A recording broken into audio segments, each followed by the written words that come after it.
देखो इसमें बोल रहे हैं the equation of wave is given by y equal to 10 sin 2 pi by 45 t plus alpha.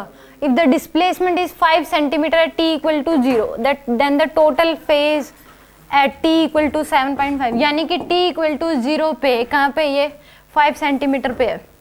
अब इस केस में एक तो डायरेक्ट भी सोच सकते हो, एम्पलीट्यूड कितना दे रखा है इसने 10 दे रखा है, एम्पलीट्यूड कितना दे रखा है 10, तो उसका हाफ पे मिड पे यानी कि मीन और राइट के क्या है ठीक मिड पे है, तो फेज एंगल कितना होता है. अगर मीन और राइट के ठीक बीच में हो, मान लो ये मीन पोजीशन है, ये क्या है राइट एक्सट्रीम और ये क्या है लेफ्ट, एम्पलीट्यूड एक के बराबर होता है. एम्पलीट्यूड दे रखा आपको 10. अब इसने बोला क्या ये कहाँ पे है 5 सेंटीमीटर पे है, तो उस केस में कितनी हो जाएगी π/2 नहीं होती, ठीक बीच में अगर होगी इसके ठीक मिड में तो π/6 होती है. अब इसको सोल्व भी कर सकते हो, अगर याद ना हो तो सोल्व भी कर सकते हो कि इनिशियली जब ये है तो इनिशियल फेज एंगल क्या होगा. ठीक है, आप उसको सोल्व कर लो, यानी कि जो ये इनिशियल इस केस में इनिशियल फेज एंगल क्या होगा वो देखना आपको. π/6 आएगा इतना कंफर्म है, आप सोल्व भी कर लो. y की वैल्यू क्या पुट कर दो 5 सेंटीमीटर. t इक्वल टू 0 पे जो पार्टिकल है वो कहाँ पे है 5 सेंटीमीटर पे, y की वैल्यू 5 पुट कर दो equal to 10 sin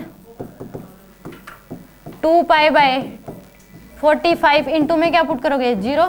t equal to 0 पे कहाँ पे है 5 सेंटीमीटर पे, तो t की वैल्यू 0 पुट कर दोगे, प्लस में क्या आ जाएगा अल्फा, तो ये 0 होगी ये वाली वैल्यू, तो यानी कि 5 इक्वल टू कितनी आ जाएगी आपके पास 5/10 इक्वल टू यानी कि साइन अल्फा.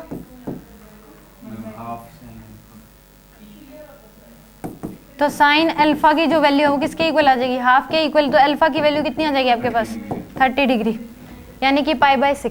पहले भी π/6 ही थी, कितनी आ रही है इनिशियल फेज एंगल क्या इसका 5/6. तो यहाँ पे अब जो मैंने बताया था कि जो ब्रैकेट में लिखा होता है omega T plus phi initial वही टोटल फेज एंगल होता है, कि आप इक्वेशन लिखते हो y equal to a sine omega T minus K x omega T plus में फाई इनिशियल, ऐसा लिखते हैं हम इक्वेशन अगर लिखते हैं. तो इनिशियल फेज एंगल तो कुछ भी हो सकता है, तो जो ये लिखा होता है इनिशियल फेज एंगल ये जो पूरा का पूरा इसी को बोलते हैं total phase angle. Omega T plus phi initial इसी को क्या बोलते हैं टोटल फेज एंगल. तो यहाँ पे t इक्वल टू 7.5 पे पूछा गया है कि टोटल फेज एंगल क्या होगा, तो अब t की वैल्यू यानी कि 2 π टोटल पूछा है उसने, तो वो किसके इक्वल आ जाएगा 2 π/45. t की वैल्यू क्या पुट करोगे 7.5 और प्लस में क्या पुट कर दोगे π/6. ठीक है, तो इसको सोल्व कर लो कितना आ रहा है,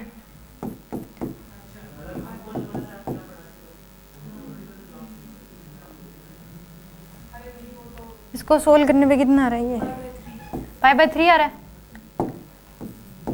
तो यानी कि π/3 प्लस में क्या आ जाएगा π/6 यानी कि 2 π/6, तो कितना आ जाएगा π/3 आंसर आ जाएगा टोटली.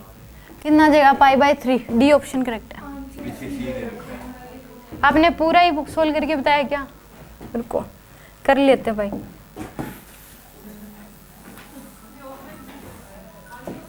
इसको डबल करो ये कितना आ जाएगा आपके पास 15 पाई डिवाइड बाय में क्या आ जाएगा 45 प्लस π/6, तो आ जाएगा आपके पास π/3 प्लस π/6, तो यानी कि 3 π/6, तो π/2 ही आ रहा है सॉरी, कितना आ जाएगा π/2 ही, सी ऑप्शन आ जाएगा. कहाँ पे π/3 तो इसको सोल्व करके आया हुआ है, ऐड भी तो करोगे π/6 टोटल पूछा है इसने, तो पहले ऐड में गलती कर दी थी मैंने, π/3 पे छोड़ना है थोड़ी ना, टोटल फेज एंगल पूछा ही है. जब इसमें कोई ये थोड़ी ना कि जब आएगा ही π/2 सॉरी, तो π/3 पे छोड़ना ये थोड़ी ना कि आप उसको पाई की वैल्यू पुट करके आंसर दे रखा होगा इसमें. समझ गए, कोई डाउट इस क्वेश्चन में.